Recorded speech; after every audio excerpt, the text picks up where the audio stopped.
What's a lie you've told that has gotten ridiculously out of hand? 1. I smoked in high school, and for 15 years after that. We used to walk down to the shop, which was around 500 meters from school, and sit outside and smoke because the shopkeeper didn't mind.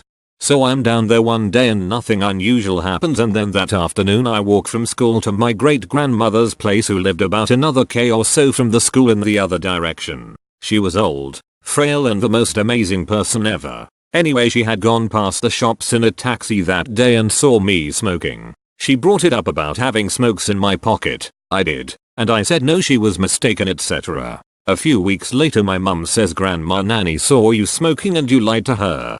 I said she did say that, but it wasn't true. She must have seen someone else. One thing led to another, and before I know it the family has decided Grandma has lost her marbles, and within a month the house was cleaned out and she was moved into a home. Fast forward a couple of years and she has genuinely lost her memory. Dementia's a cut. I never got a chance to tell her the truth because by the time I had grown up and decided she was mostly gone. I think about it regularly. 2. Oh my god, perfect thread for me. I bought a fleshlight when I was 15. What can I say? I was a horny ass teen, and after discovering them online, I knew I needed one. 2 small problems. 1. I'm underage. You need to be 18 to buy one. But I wasn't too worried about that. 2 is I didn't have a job. Any money I got was from my parents, and I maybe had like $40 in my bank account. At the time a singular fleshlight was $80 I think. Plus shipping brought it to over 100. I forget how much it was in total, but since I'm in Canada, cross-border fees raised the cost even more. Basically I sold a bunch of my video games to raise the proper amount, and since I was 15 and didn't have a credit card to process the payment.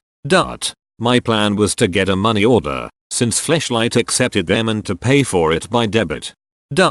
And my bank sent bank statements to my house once every month. So my plan was to get to that bank statement before my parents did. I usually got it before them anyways, since I always checked the mail. As long as they didn't see it, then everything would go off without a hitch. Well, something always goes wrong, right? I go to the post office, place my money order, tell the lovely older ladies behind the post office counter that I'm buying an anniversary gift for my parents as a cover-up. They think it's lovely. Perfect. I leave. Fleshlight received my money order and dispatched my shipment. Woo, it's all getting real now. All that's left is to check the mail every day and hide my bank statement from my parents and get my shipment while they're at work. I check the mail every day. No bank statement. Well, I didn't check the mail one day, and wouldn't you know it, that's the day my bank statement came in the mail. And yeah, my parents got to my bank statement before me. So my parents saw I had a $00+ transaction at the local pharmacy post office and asked me that night what that was for.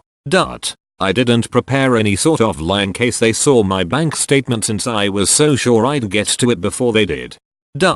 So on the spot the only lie that made sense was, oh, I bought $15 worth of candy at the store. Maybe the cashier hit one twice by accident and it came out to 115? Whatever. I don't care. God, I was a ducking idiot, Lomfeo. Long story short, my parents basically went on a CSI investigation. My dad called the store, asked to speak to the manager and the ladies who processed my payment and scammed my son. They traced back the payments and saw the one in question. The manager spoke to the ladies and they said they didn't do anything wrong, which they obviously didn't. My parents asked me if I was telling the truth before proceeding further. I still stuck to my original story since I wasn't about to tell them I bought a ducking sex toy and I begged them to drop it in the chillest way. Nope. My dad continued to pursue whatever happened, and it got to the point that my dad was going to go meet with the manager and the post office ladies, and basically these ladies were at risk of getting fired. I guess my dad and the manager of the store believed me.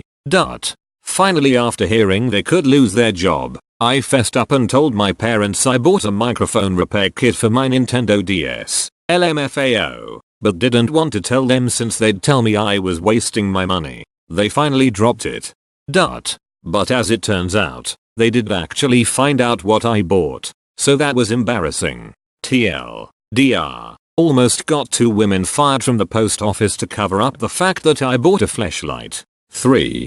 Told my boss I'm Jewish so I can have weekends off. I now eat kosher at work and can't order takeout. Edit. Thanks for the silver. This is my first one. 4.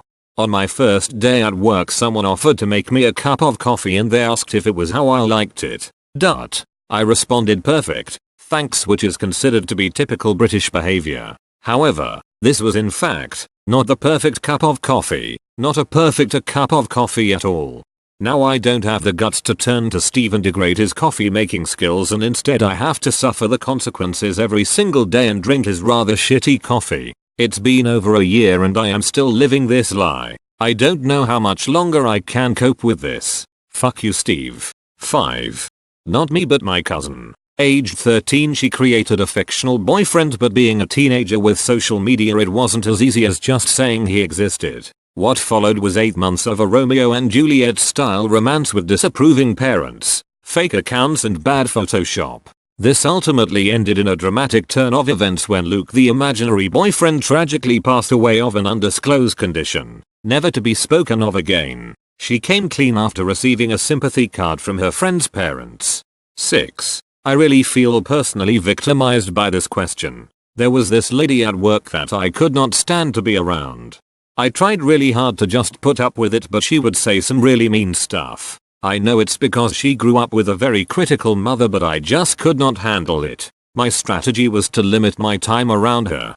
As long as I didn't spend too much time around her I could remain pleasant. This particular year she was planning the work Christmas party. She told me that she had nominated me for the committee and I was voted in without being present. My brain was moving so quickly I feel like I just blurted out a somehow reasonable lie. I told her that I was Jewish and I didn't feel comfortable 1. Planning the Christmas party, or 2. Attending the Christmas party. I thought I was golden. I live in a place that doesn't have a massive Jewish community, so I figured if she ever asked a question I could just do my best to lie my way out of it. Turns out she took this as her personal mission to promote inclusivity. The Christmas party was turned into a holiday party and pork products were banned. Totally devastated as now I had to go, and now I was doubly miserable without bacon. She told everyone at work that I was Jewish and to respect that. She even got donuts and made them hide the bacon maple bars to not offend me. I have left that job, but my Jewish past still follows me. I've given up and just identify as Jewish now. My apologies to the Jewish community. 7. I was really nervous for my interview, so I didn't talk and just nodded my head when they asked questions. And I happen to know sign language, so I just pretended to be mute for the whole interview and for the next 6 months that I worked there. 8. That I was American. I didn't outright say it, but when I first came I was hanging out with people, and I didn't feel like it was necessary to mention that I came from Canada. It led to me not knowing some American culture and making me look dumb half the time cause I didn't know some reference. 9. I always tell everyone that the meat at Arby's is fake AF and they shave it off of frozen gel in the back. I have my entire family, including cousins, aunts, uncles, etc., convinced on this, and basically everyone I know doesn't eat there now, but I still do. Smiling face with sunglasses. 10. Work with a woman for the past 4 years. Every day says hi Owen and asks about my day. It's not my name or even close to my name and I just never corrected her and now it's too late. Similar story.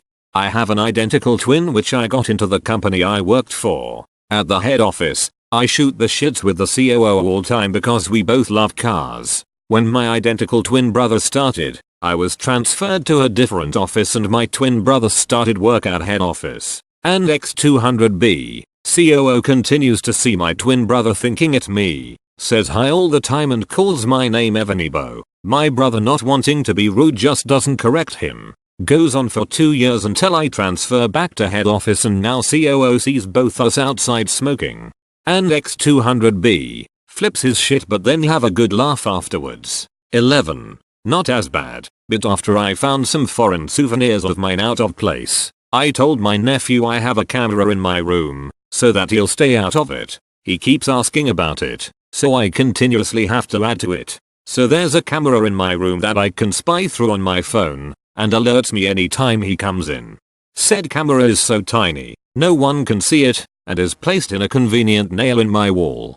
12. A friend in middle school pretended to be colorblind. Carried the lie clean through high school. Pretty impressive dedication really. 13.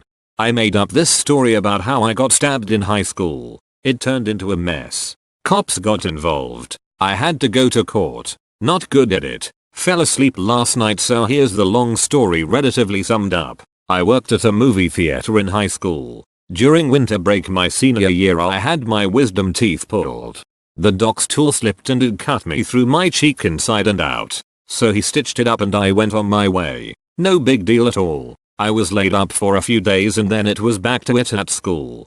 Well, I walked into my first class and the teacher asked us what we were up to during break and if any of us had any good stories. She decided to start with me since she saw the stitches on my cheek. I had forgotten about them altogether and on the spot I just blurted out that I had been stabbed behind the movie theater after closing up one night. I came up with a semi-elaborate story on the spot and was fully expecting someone to call me out on it. At that point I would have told everyone the truth no problem. Well, no one did and I decided to keep the lie going. By the end of the day my whole high school thought I got stabbed. Fast forward to work on Friday at the movie theater and there are signs everywhere to not go outside alone and to be on the lookout for this guy that stabbed me. At this point, I was feeling like things might have gotten a little out of hand. Then my general manager called the police to come down and do a police report with me. Then I lied about where it happened and how big the knife was. Straight to the police officer's face. Eventually I told him things were a little over my head and this thing really blew up after an hour of talking to him and straight up lying about the whole thing. Needless to say he was pretty understandably upset about wasting his time. He ended up telling the general manager and I got suspended for 2 weeks. I had to go to court for lying to a police officer. Most people found out the truth and didn't have too big of a problem with it. I'm still really surprised I didn't lose my job after everything that happened. 14.